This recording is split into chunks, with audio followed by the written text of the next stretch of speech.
Hello, hello, hello guys! Nandito na naman ako. Ngayong araw maglilinis ako sa loob ng opisina ni amo namin. Kaso lang yung camera ko nasa labas lang. Kasi bawal dun sa loob. May dalawang dragon doon magkaharap. Baka naman kainin ako, mahirap na. Imbis na sahod buwan-buwan, magiging umuwi ka na lang. Kaya yan, dyan lang. Hanggang silip-silip lang muna tayo.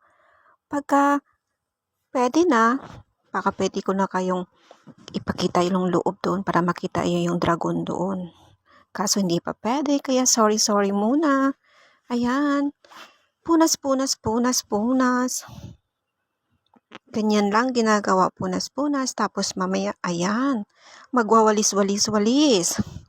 Pagkatapos magwalis, saka na magmap. Tsaka pagkatapos, hala, tapos na.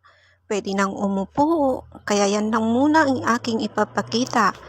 Silip-silip lang muna, baka mahirap na.